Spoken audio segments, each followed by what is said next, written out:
Okay, so you guys should be able to hear me now. Let's test this really quickly. Can folks hear me? Can you guys, okay, great.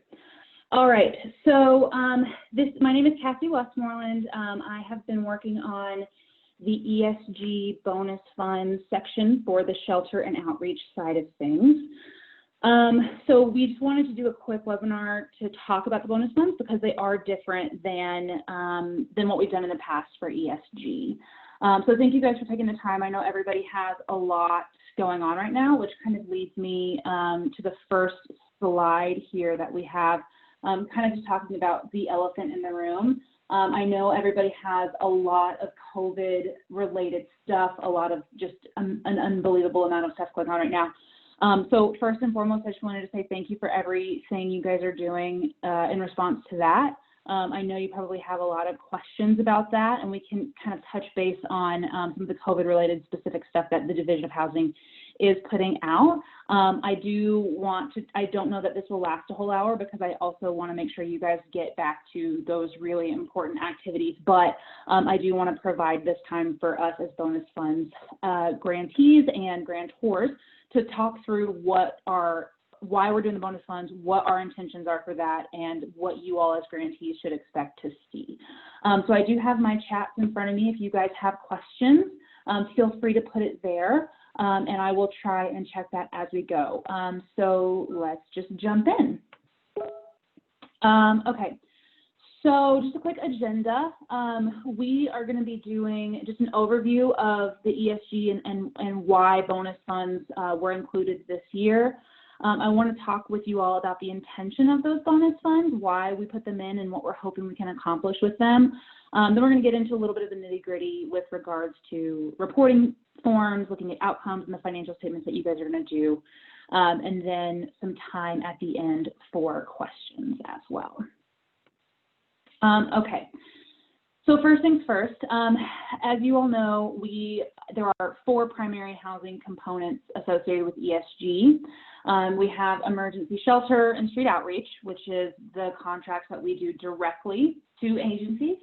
And then we have homeless prevention and rapid rehousing, which for the Division of Housing, we contract those through the local continuums of care, so COCs. So this year we had the 3 COCs as our fiscal agents for those funds. So if you haven't heard of them or aren't aware of them, definitely reach out to either NDHI, the Pikes Peak COC, or the Balance of State folks. Next year it will be the first year that the Northern Colorado Continuum of Care is able to apply for these funds. So that's why they weren't included in that this year, but that's the distinction there. And so what we do at the Division of Housing is we actually separate those 2 things out. And the split between directly contracting with people and contracting through the COCs creates this separation on our shelter and outreach side that takes away our ability to actually help our shelters fund housing-focused activities. And so this is the first year that the ESG program has been in the Office of Homeless Initiatives, and one of the things that we really wanted to do this year, especially in light of being able to add state funds to this pot of money, is to help shelters really start to focus on how they can be housing people, how we can get our shelter providers focused on doing homeless prevention or rapid rehousing or even other types of housing activities without having to have necessarily 2 contracts or working with the COC or going through that process. Since we were able to add those bonus funds this year, we just directly contracted them with our shelters. We're taking a trick out of HUD's playbook of kind of putting things in as bonus funds and using that as a way to build out our ESG program. So hopefully these will be things that we can continue to not only fund but expand and help shelters across the state who are just coming to us for emergency shelter operations really start to have that housing focus and that data-driven mentality that we all know from years of research at this point leads to more housing for people.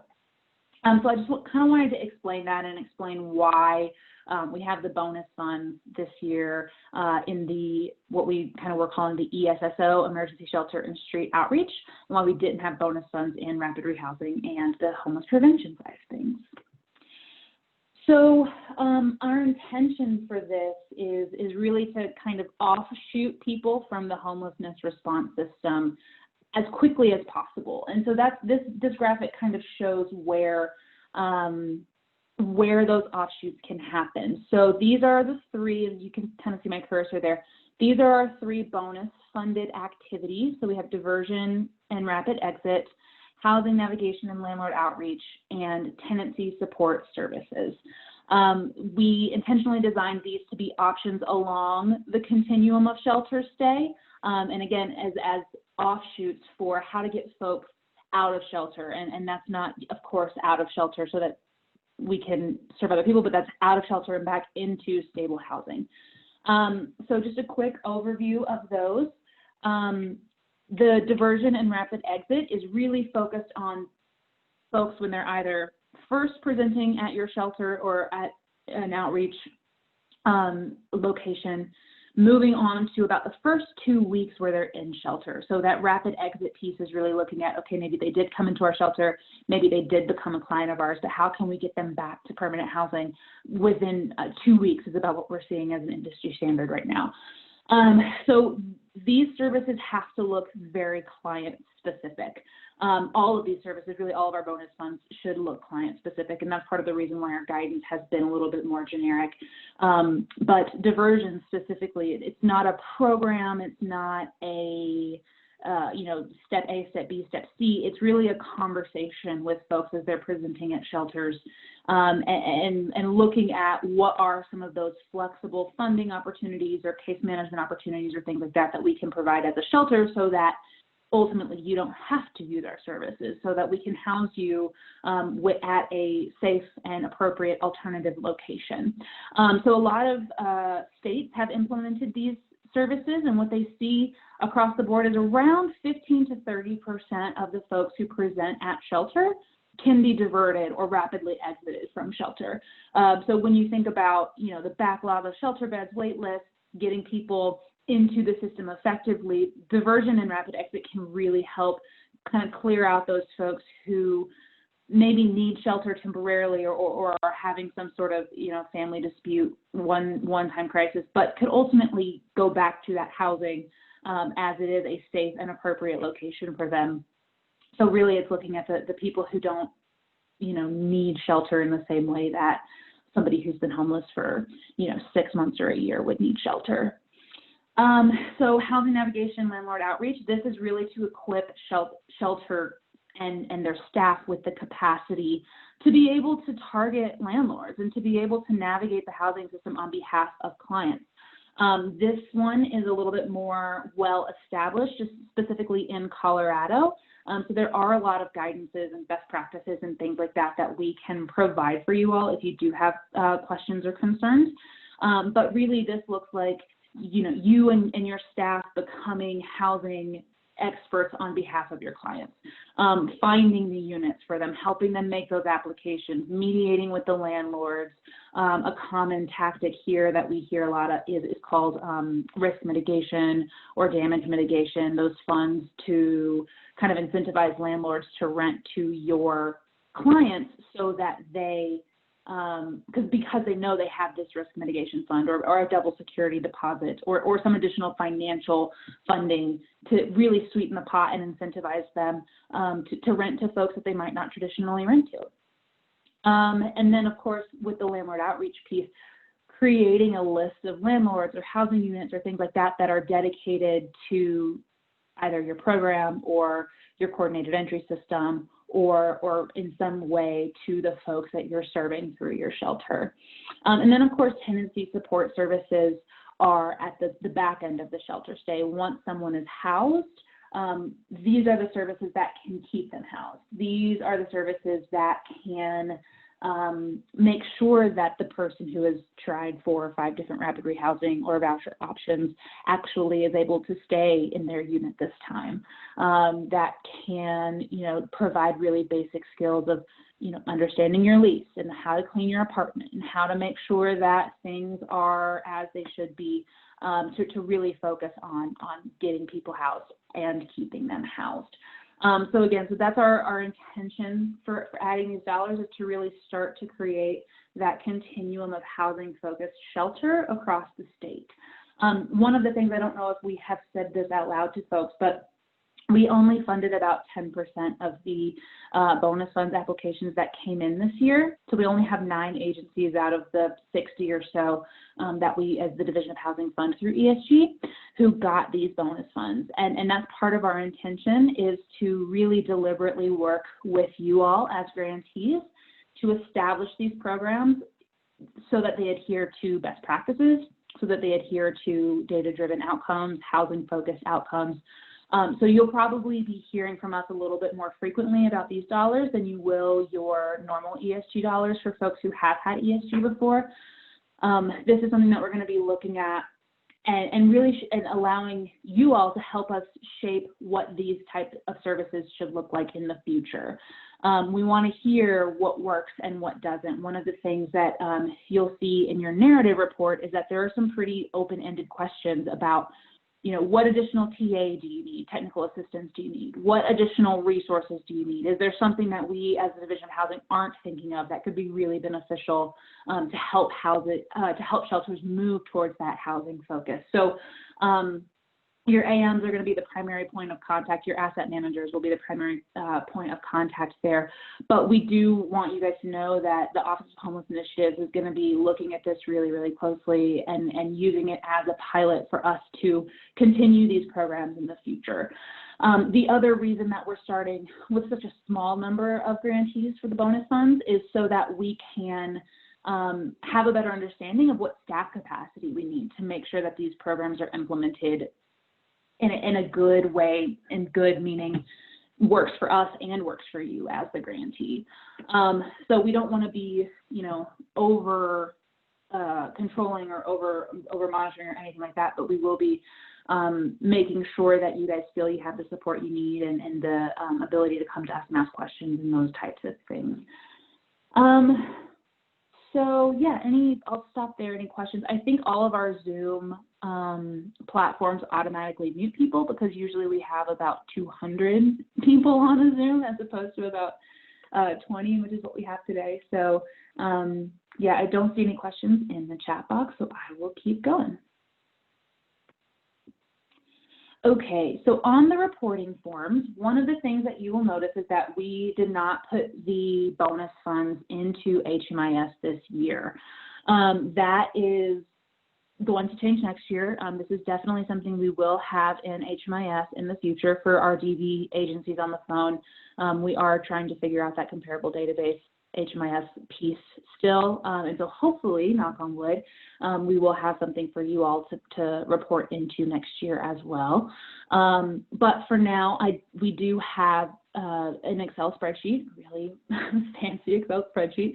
That this one that you see here is the diversion and rapid exit. And I circled these things just to kind of point out to you all, as the folks who are actually going to be filling out these forms, what we're really looking for. So your asset managers should have sent you the monitoring forms and the reporting forms with your executed contract. So if you haven't seen that, either check with whoever might be the point of contact in your agency or with your asset manager. But you should have gotten the bonus funds reporting forms. All 3 of the reporting forms were in one Excel document. So there's a little tab at the bottom. You'll see diversion, rapid exit, housing navigation, and then tenancy support. They each have their own tab. So of course, if you don't have a diversion and rapid exit program, don't fill that one out. That's the first one that will come up. Yeah, you don't have to fill them out if you didn't get the question. And just to note, I got a chat from Christina that she is still working on sending out her forms. So you might have a couple of folks who haven't gotten them yet, but again, you should be getting those from your asset manager.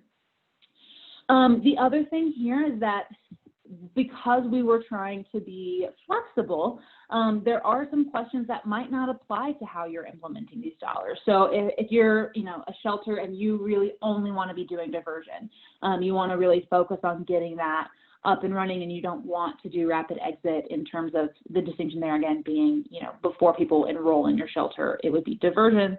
Once they're in your shelter, it'd be rapid exit. If you want to only focus on one of those programs, that's why we have these questions. So a lot of the questions are going to be duplicative, or they're going to seem repetitive, but they're going to be asking about the different specific strategies that you're working on. So here you've got these first 4 questions that are about diversion. You've got these next 4 that are about rapid exit, and then a 5th one about rapid exit, just looking at the number of shelter days that folks stayed in your shelter if they were part of that program. Again, this is not you have to fill out everything or it's an accurate report. We want to know what it is that you all are working on and why. So if you're targeting a diversion strategy in your outcomes report, definitely include that language in your narrative report.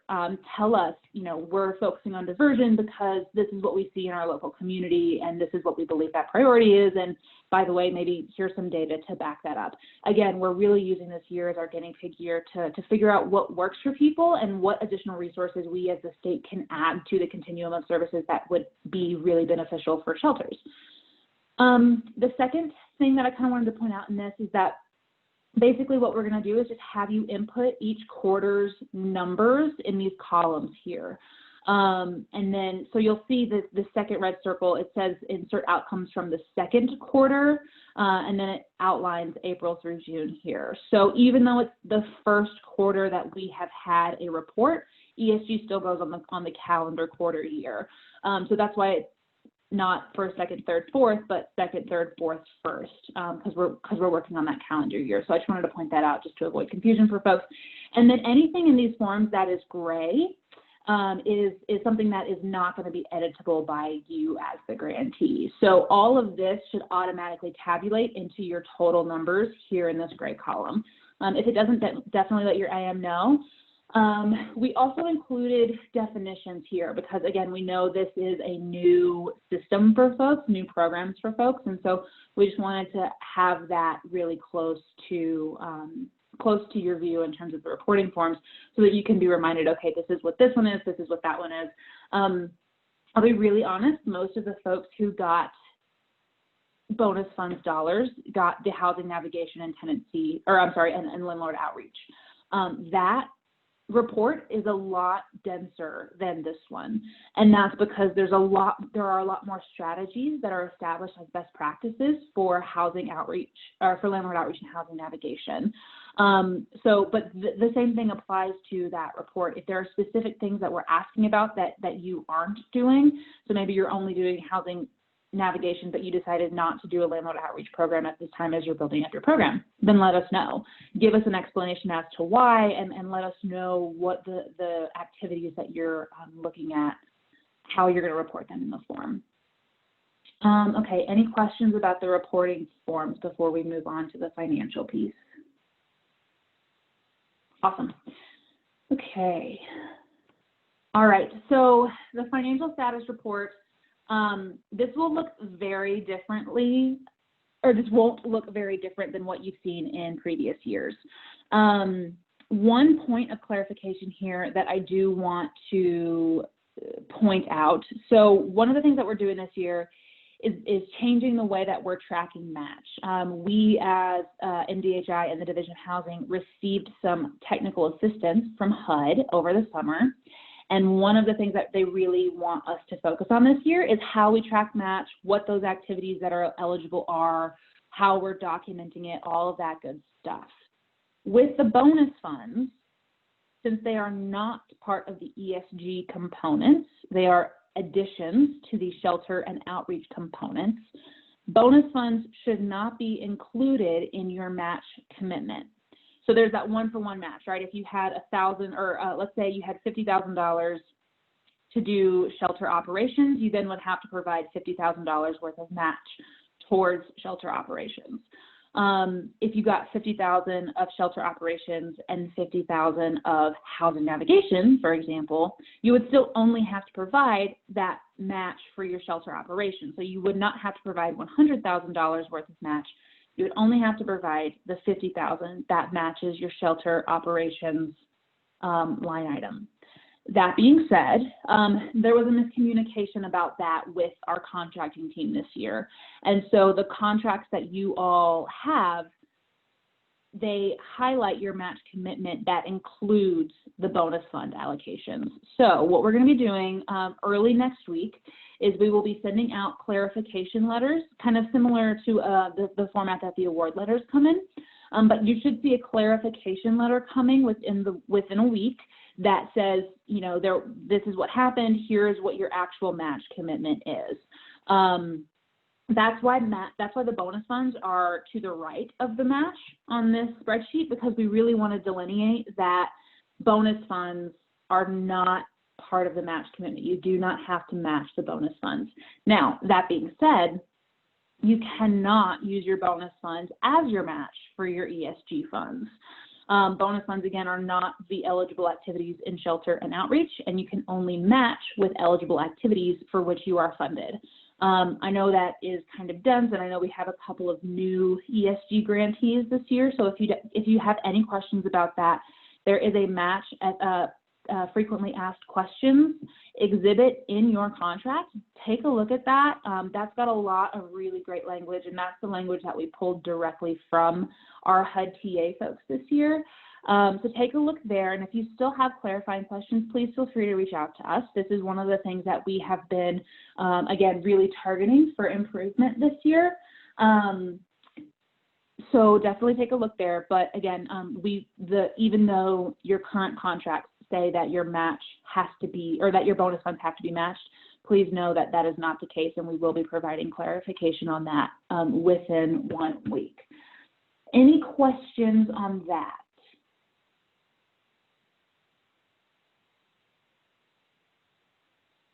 Okay, and I do have one more clarification thing that I want to put back into this outcomes form. One of the questions that we get a lot is when and how should we count people that we serve? And so the guidance for ESG is if you are serving someone and let's say they come to you in April and then they come to you again in July, or let's say, sorry, they come to you in April and they're still at your shelter in July. You should only count them in April. If you count them in April and July, they're double counted. So you need to only count folks once. I know that gets really tricky if somebody comes to you, for example, on, let's say, June 30th, right? Whatever you all as agencies need to do to make sure that your internal tracking processes aren't impacted, but we do need you to only be reporting on folks that you serve once throughout the year. And that's part of the reason that we put these columns right next to each other for the bonus funds, is because the total served at the end should match the total served throughout the year. One of the things that we've seen, and one of the pieces of feedback that we got from our HUD TA folks, is that some people are reporting the number served each quarter as opposed to the number served throughout the year. So if somebody was served more than one quarter at a shelter, they were counting those folks twice. So I do just want to clarify that. Please only put people that you are serving in once. And of course, this will be something that we will not have to worry about when we have all of this in HMIS.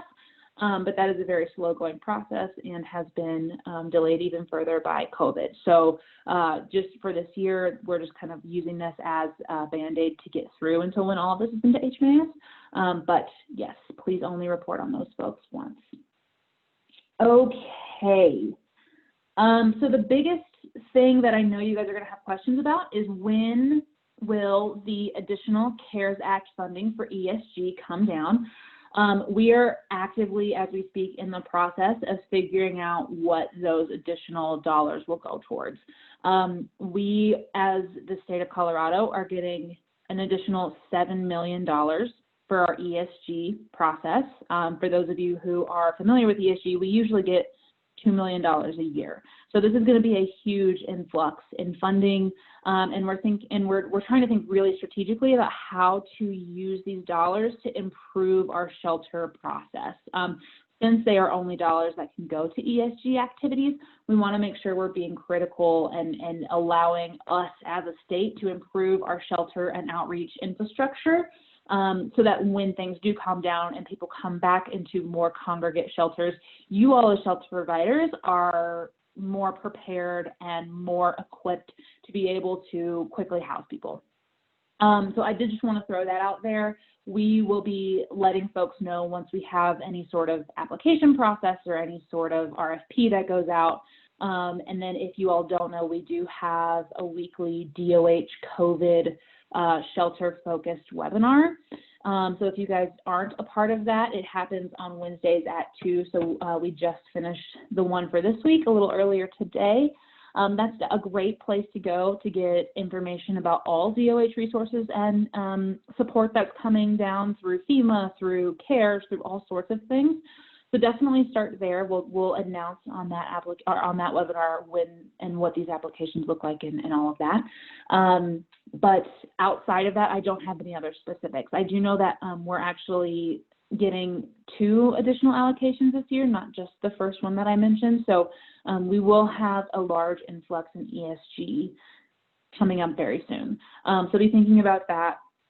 If there are specific things that you as shelter providers are needing or questions that you guys feel like we haven't gotten to yet or haven't been able to answer yet with our COVID response, please feel free to let your AMs know. They have a really close communication with us as the Office of Homeless Initiatives, and we are kind of all working to make sure that all questions are heard. Obviously, they're having to prioritize kind of the metro response and the congregate piece, how to keep people safe. But I think once we are able to move past, once that system is established and once folks are safe, we can really start to look at how does the rest of this funding impact our ESG allocation. So that is all I have for you guys. Like I said, I'm trying to keep it short and sweet. I know you guys have a lot on your plates and a lot going on. So again, thank you for everything that you're doing.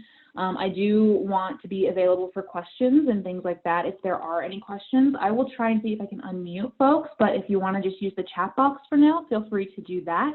And again, this webinar will be recorded and will go on to the ESG DOH page hopefully within the next day or 2. It depends on how quickly we can get it downloaded with all the other webinars that we've been recording. So with that, I will stop talking. And if there are any questions, I'm going to go through and allow you guys all to talk now. But yeah, just let me know. Feel free to chat in the chat box. And if there aren't any questions, then hopefully you guys can get back to your days and the important work that you all do. So thank you for taking the time. And yeah, if there's anything else that we can do for you, please just let us know.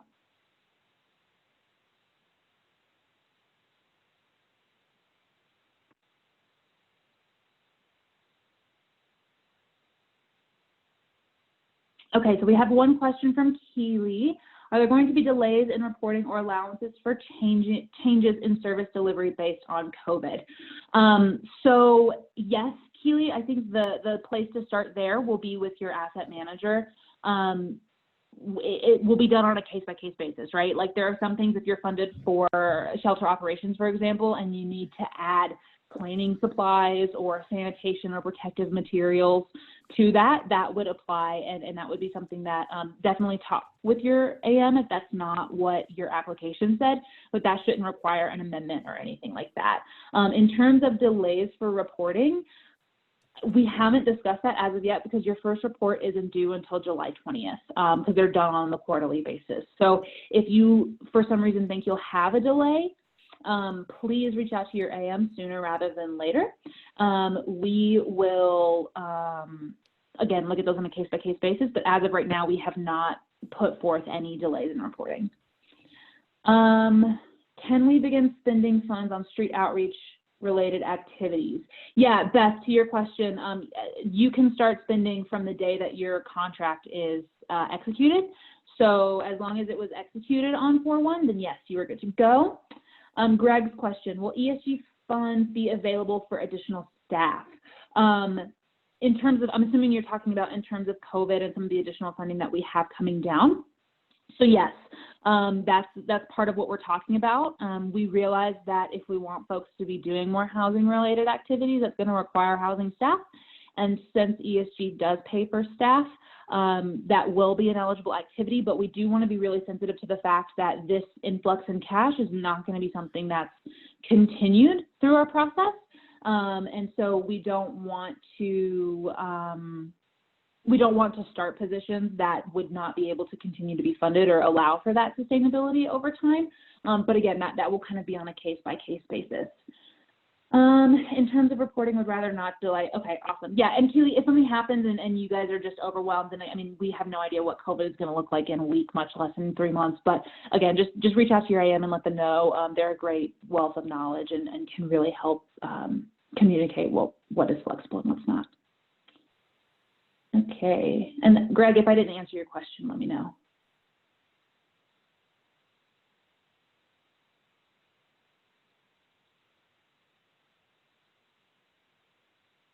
Okay, I'm going to stay on for just a couple more minutes just to make sure that there are no other questions. But if there aren't any other questions, you guys are good to go. And again, thank you for all that you're doing. And if there's anything that we can do to be helpful as you are either responding to COVID or setting up these programs, please just let us know.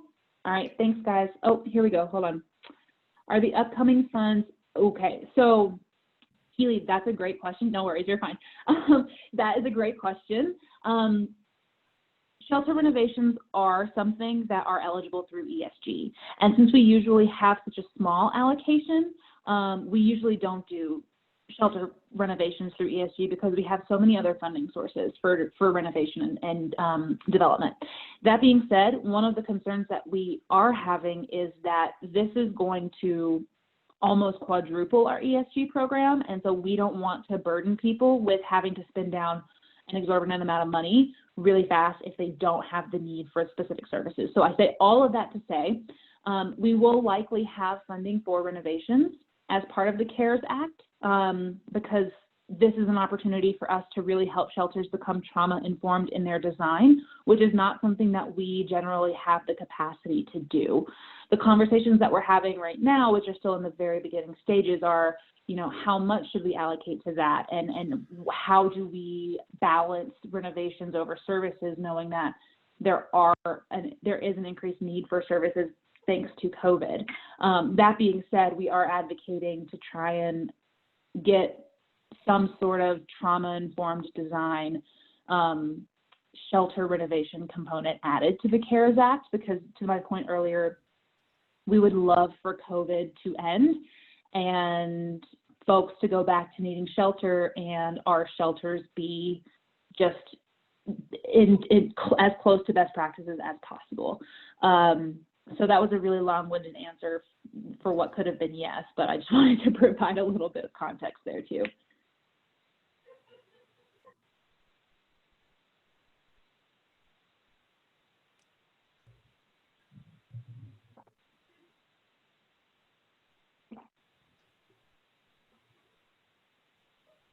Okay. If there aren't any other questions, like I said, you guys are free to go, but I will hang around for a little while just in case there are any other last minute questions.